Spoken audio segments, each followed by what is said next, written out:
Hello everyone, TW here, and welcome to a very special video where I'm going to be taking a look at Ocarina of Time's Minigames, because, well, everyone else has analyzed this game to hell and back, so why not take a very special focus onto something that not enough people take a look at, and that is the Minigames of The Legend of Zelda Ocarina of Time. I feel like it's a little something that gets overlooked.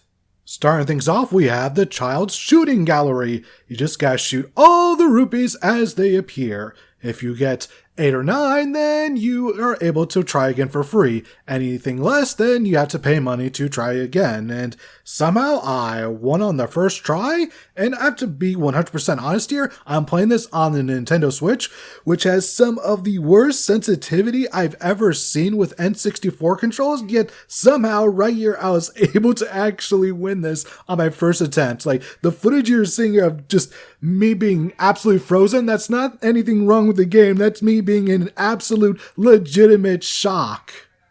So, moving on from that, we have Bomb Chew Bowling. All the prizes are 100% randomized, and our goal here is to hit the targets with a Bomb Chew. To say things didn't exactly go my way on my first attempt, I do believe would be quite the understatement. But then again, whenever the target is put to the side, I tend to have quite a bit of problems hitting it. Thankfully, attempt numero dos was moderately kinder to me, and I was able to win at the absolute last attempt. Like, I had to use all the bomb chews afforded to me in order to beat this. So, overall, we're off to not a too bad of a start here on the minigames. Let's see what we got here next. Ooh, the treasure chest shop. That's always a fun time. You have a 50-50 chance of advancing towards the next room, and you either get a key to do so, or you get paid and you gotta get out. In quite the unexpected turn of events, I made it all the way to the second to last room before losing. You have no idea how much that stung. I just needed one more key and I would have won fair and square, showing that it actually is possible. Ah, man. In the end, though, I did what everyone does. I used the lens of truth to make my way all the way to the final room and get paid. Of course, the original prize is a piece of art, but with every subsequent playthrough, you get 50 rupees, which, not a bad payday. And speaking of getting paid, let's go rupee diving at Zora's Domain. It's exactly what it says on the tin, just dive for rupees. Super easy, straightforward, to the point. Outside of the silver scale you get at the beginning of the game, there's no other prize you get for playing this game other than the rupees you collect. So I guess if you're short on cash, either play this or the treasure chest shop. Not entirely sure if this one qualifies as a minigame, but fuck it, it's my video, I do what I want. We're going to be racing a ghost, Dompe's ghost to be exact, although it's more of a time trial since there's no way to actually beat him to the finish line. All you gotta do is just avoid the obstacles as well as Dompe's Inferno, and just get to the end in under a minute and you'll get yourself a piece of heart. It's pretty difficult, especially if you don't have a long shot. Can't imagine actually completing this with a hook shot, but, I suppose it is possible. Somebody must have done it right, but I recommend using a long shot. And here's where playing the Nintendo Switch part will drive you up the wall, because the oversensitivity of first-person controls here is just too much. It's too much. It makes this part borderline impossible. And staying on the topic of borderline impossible, Shooting Gallery Part 2. Oh boy, boy, boy, boy, boy, boy, boy, boy, boy. For approximately 9 minutes, I had multiple attempts of just trying and failing and trying and failing of trying to beat this mini game, and it was not a fun time. It was just not fun. I eventually did it though, so props to me for sticking through this. I'm not sure if it was worth it, but, got a victory in the end. Ugh. Still don't think I'm doing proper justice in conveying how frustrating these controls are, but everyone who has played this game can attest to it. These first-person controls in Ocarina of Time are just not good. And trust me, they weren't like this in the original N64 version, and especially not in the 3DS remake. This is the worst way to play these minigames, just the absolute worst.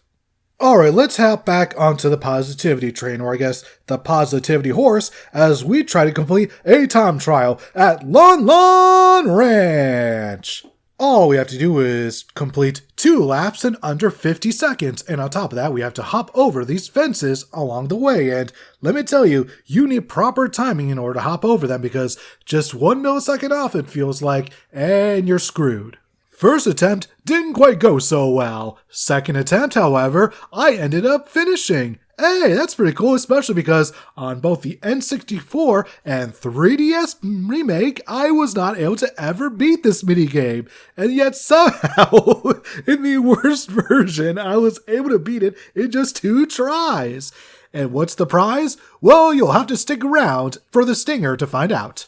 Alright, what's our next minigame here? Oh, more target practice, but this time we're on a horse and it's basically auto-scrolling, so ooh, that should be fun.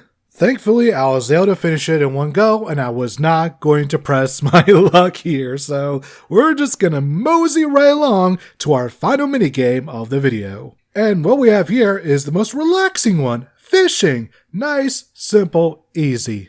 Just sit back, chillax, and pop open a Dr. Perky and you'll have yourself a good old fun time. Of course, the ultimate goal is to catch the Hylian Loach, and it looks like, oh, we're reeling him in, we're reeling it in. Yes, come on, here we go, here we go, here we go, here we go. Did we just lose it?